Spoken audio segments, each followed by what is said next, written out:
Assalamualaikum warahmatullahi wabarakatuh. Kami dari kelompok 1 ingin menjelaskan mengenai kaidah bahasa Indonesia. Kelompok kami terdiri dari saya Dina Nurjana, yang kedua ada Nazar Sufian Sauri, yang ketiga ada Kumaidatun Alivia, yang keempat ada Fani Rahmawati, yang kelima ada Widya Rekaningsi. Video ini dibuat untuk memenuhi salah satu tugas ujian akhir semester dari mata kuliah Bahasa Indonesia. Adapun dosen pengampunya yaitu Bapak Dr. Agus Sulaiman, Magister Pendidikan. Halo, saya Kumaidatun Alivia, NIM 21 62 20 10 34, kelas 2 SIP 1 AB, Prodi Akuntansi. Dadah! Hai, nama saya Fani Rahmawati dengan nomor NIM 21622011043, Prodi Akuntansi kelas 2 SIP 1 AB. Perkenalkan, nama saya Dina Nurjana dengan NIM 21622010002 dari kelas Akuntansi SIP 1 AB. Halo, perkenalkan nama saya Widya Rekaningsi dengan NIM 216220103030 dari kelas 2 SIP 1 AB Prodi Akuntansi Fakultas Ekonomi dan Bisnis. Assalamualaikum warahmatullahi wabarakatuh. Perkenalkan saya Nazar Sufian Sauri, NIM 21622039, Fakultas Ekonomi Bisnis, Program Studi Akuntansi.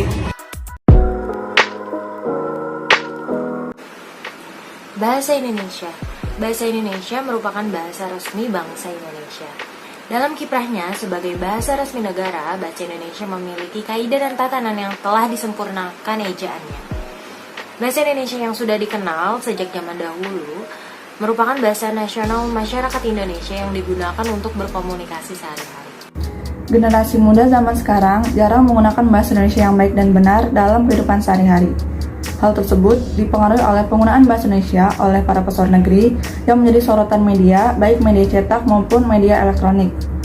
Banyak remaja atau pengguna media sosial yang melakukan penyimpangan pada kaidah kebahasaan. Bangsa Indonesia sudah sangat berkembang dalam bidang teknologi, ekonomi, dan budaya. Perkembangan itu sangat berpengaruh untuk generasi muda zaman sekarang. Apa itu penyimpangan berbahasa Indonesia? Penyimpangan berbahasa Indonesia merupakan kesalahan kebahasaan secara sistematis dan terus-menerus akibat belum dikuasainya kaidah-kaidah atau norma sebagai bahasa Indonesia yang baik dan benar.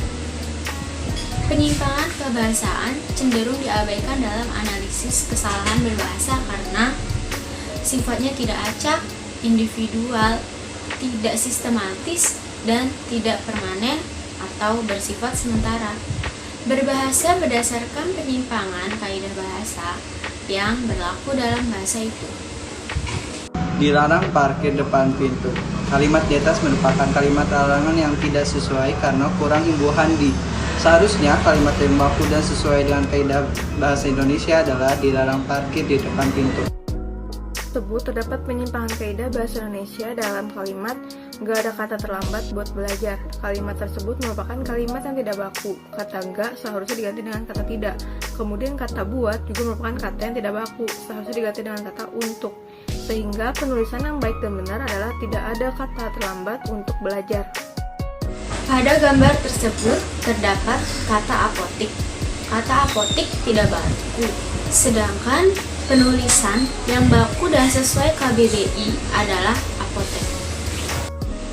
Penulisan spanduk iklan pada gambar tersebut terdapat kata di.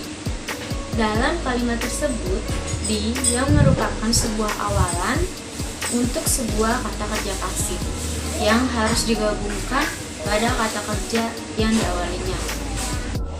Jadi, kata depan di yang ada di gambar itu harus digabung menjadi dijual, karena kata jual merupakan kata kerja. Bila mana digabungkan dengan kata depan di, maka kata jual itu menjadi kata kerja pasif. Selanjutnya yang nomor 5 yaitu dalam tulisan tempat wudhu laki-laki. Konstruksi tersebut salah karena terdapat kata serapan yang tidak sesuai dengan kaidah kebahasaan. Kesalahan tersebut terdapat dalam kata wudhu. Seharusnya kata tersebut ditulis sesuai kaidah ejaan Bahasa Indonesia karena berdasarkan kaidah ejaan penulisan dan pengucapan, unsur-unsur asing disesuaikan dengan kaidah Bahasa Indonesia. Sehingga kata yang benar adalah kata wudu tidak menggunakan huruf H. Sekian penjelasan dari kami mengenai kaidah bahasa Indonesia. Jika ada kata-kata yang kurang berkenan, kami mohon maaf dan kami ucapkan terima kasih. Wassalamualaikum warahmatullahi wabarakatuh.